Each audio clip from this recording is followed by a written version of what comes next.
I'm Sharon Bill. Welcome to my Music Theory Tuition series where I work with you step by step through the ABRSM Discovering Music Theory grades.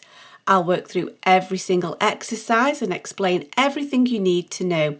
You can access information about the books I have available to help you on my website. Go to sharonbill.com. For advert-free and longer lessons, you can become a patron at patreon.com/SharonBill. If you can give me a like, that would be super, and please do subscribe to my channel to stay updated. You can support this channel by buying me a coffee at buymeacoffee.com/SharonBill. We turn now to page 29 of the Grade 4 Discovering Music Theory workbook, looking at exercise 8, in which we are asked to name which major key each of these little extracts are written in. And so we're going to be looking to describe which major key signature would apply and replace the accidentals written here. Now it may well be that not all of the accidentals representing the key signature are present. It may be that we have a D sharp and an F sharp, but no C sharp or G sharp.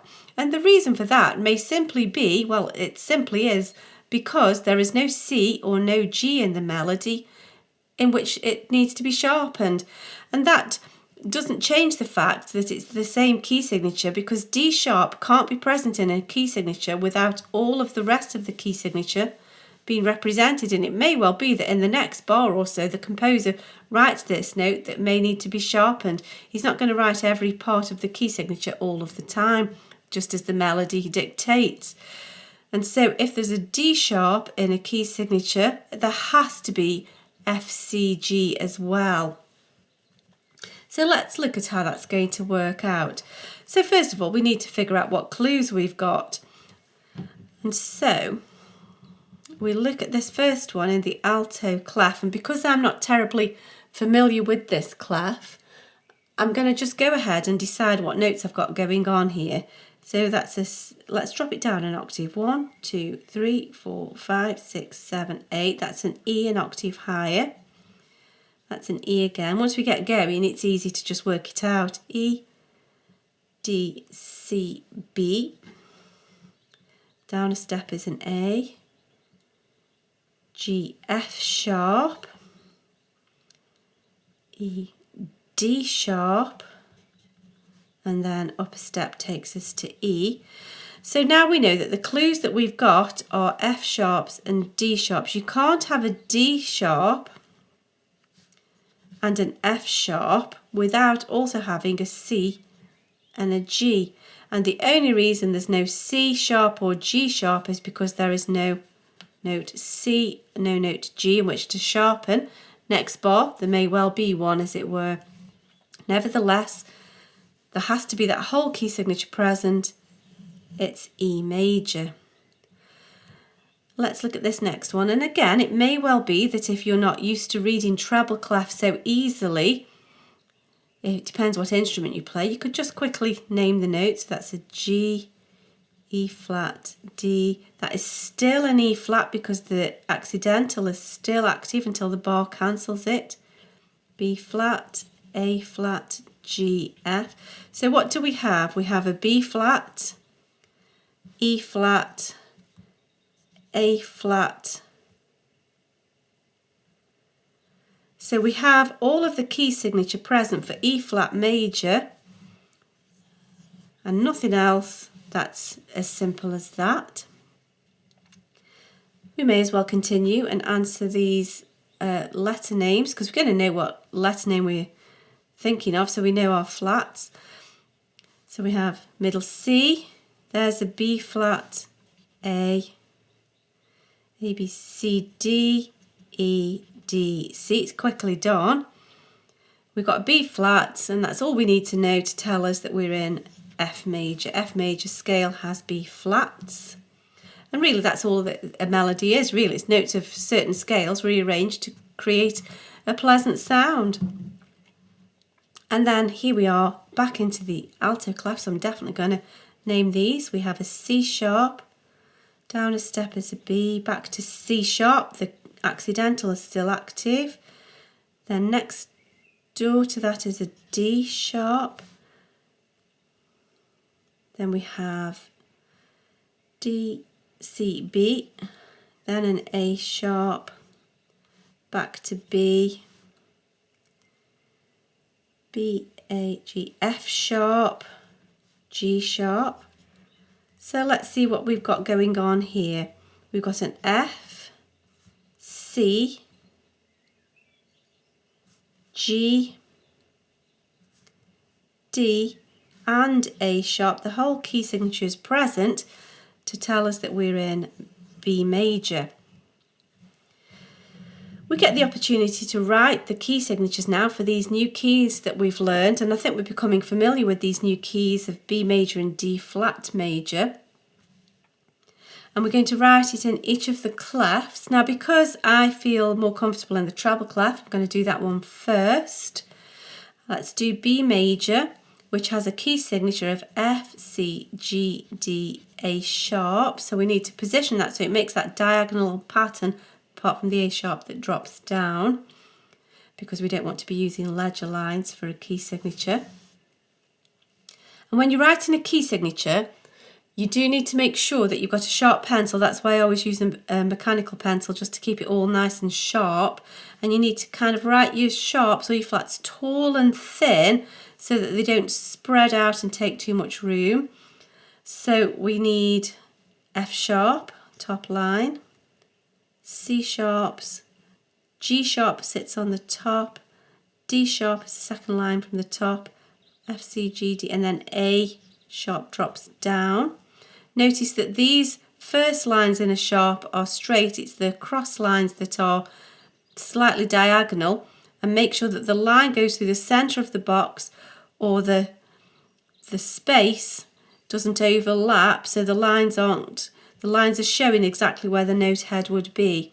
Let's do that now in the bass clef, where everything basically drops down a line or drops down a space. So instead of every good boy deserves football, it's good boys deserve football here on the second line down. And then everything drops down a space, so all cows is the second line. F, C, G is the top space, D is the middle line, and then we drop down to the bottom A on that bottom space.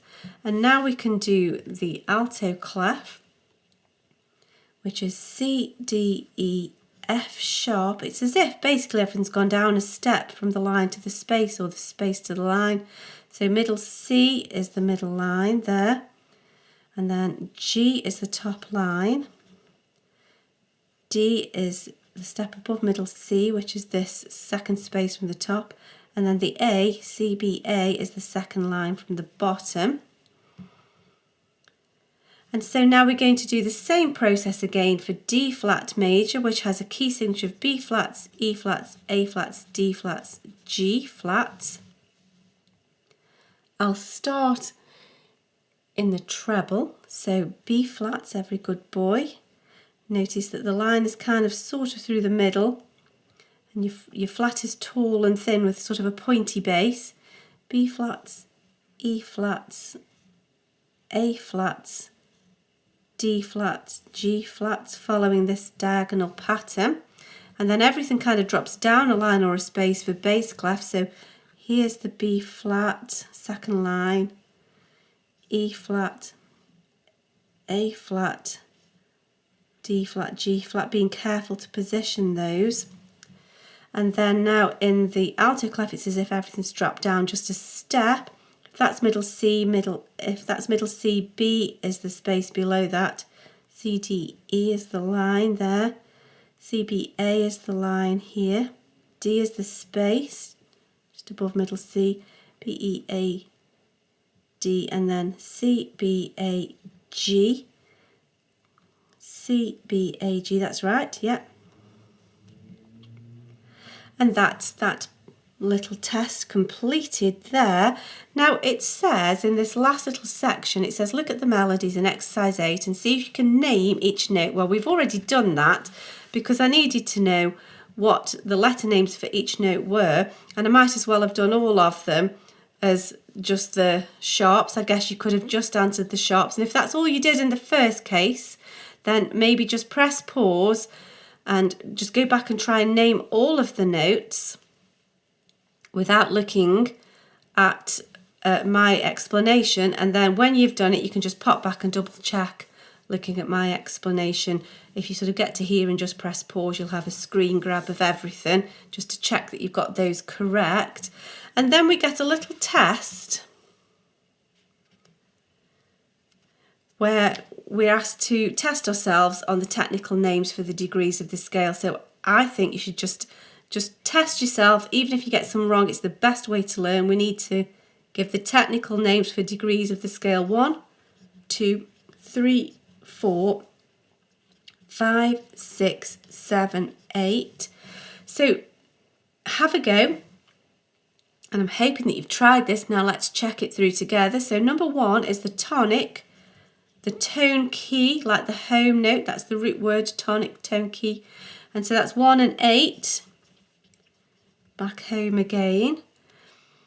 Number 2 is the supertonic. It's above super in the steps on the scale. It's above the tonic. Number 3, this is the mediant, which forms the middle of the triad between the tonic and the dominant. Now, number 4 is the subdominant, which is the lower dominant, but also by chance it's a step underneath the dominant, number 5.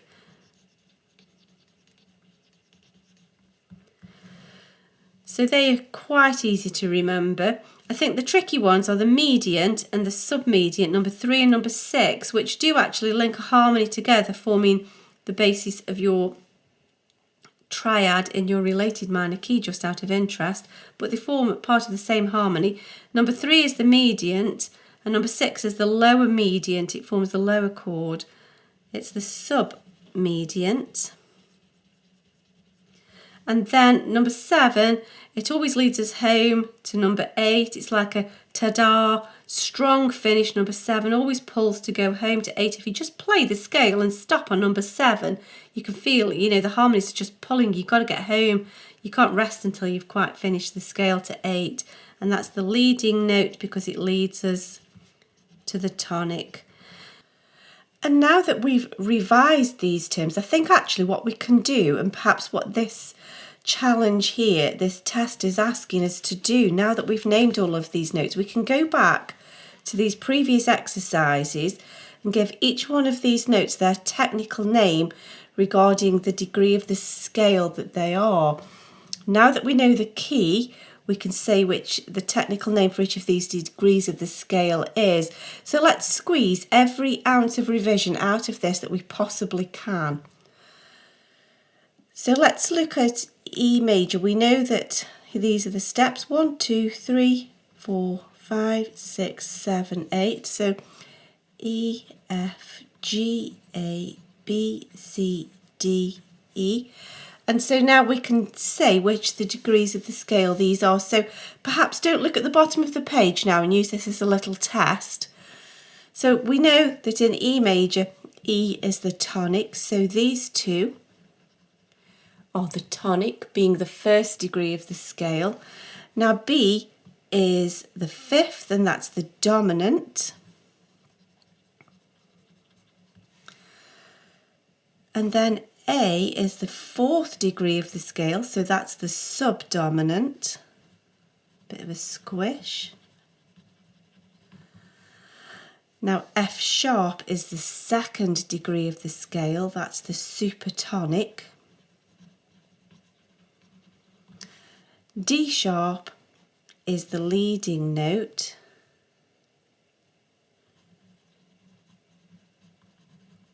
I guess you could just put LN if you're short on space. And then we're back home to the tonic E, the 1st degree of the scale. So perhaps now you can go ahead and try the remaining exercises here and just give these the technical degrees, the technical names for the degrees of the scale. And do try it without looking at the bottom where you've just given those terms already. And so again, in E flat major, we know that 1, 2, 3, 4, 5, 6, 7, 8. We've done this already, really, just the key signature is different.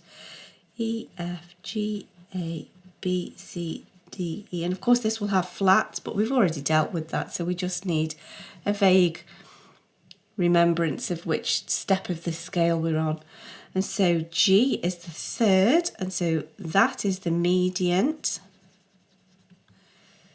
E flat is the first degree of the scale, that's our tonic, our tone key, our home note. D is the seventh degree of the scale, that's the leading note. Back home to E flat, of course, here, that's the tonic. B flat is the fifth degree of the scale, that's the dominant.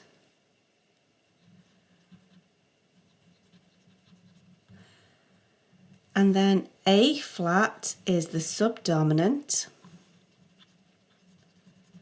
Subdom will do, of course it's flat, we've already dealt with that.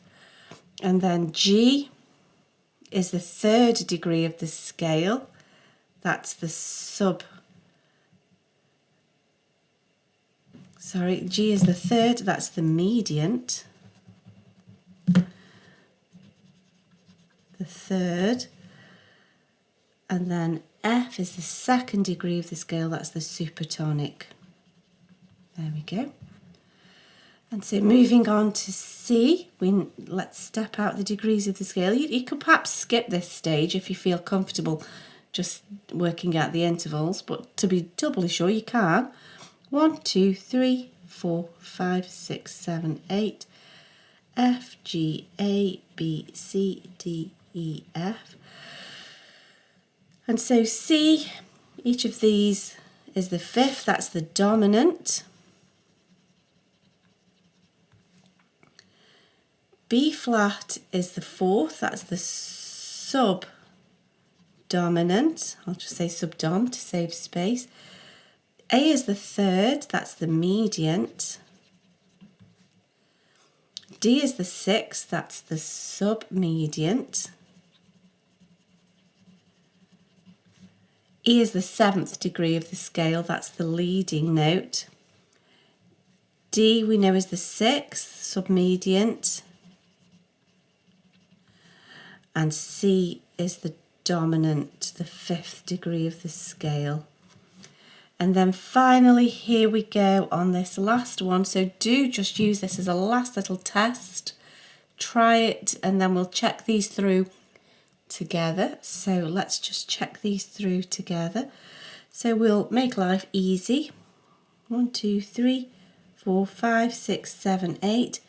B, C, D, E, F, G, A, B. Of course all the sharps would be appropriate to the key signature, but we've done that thinking already. So C sharp is the second degree of the scale, that's above the tonic, that's the supertonic. B, of course, is our home key, our tonic. C sharp back to the supertonic. D sharp is the third, that's the mediant. B back home to the tonic.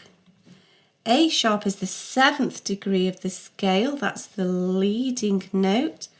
B is the tonic, back home again. Now F sharp, which we've got here,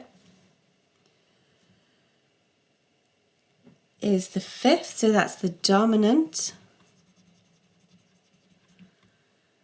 And G sharp is the sixth degree of the scale, that's the submediant.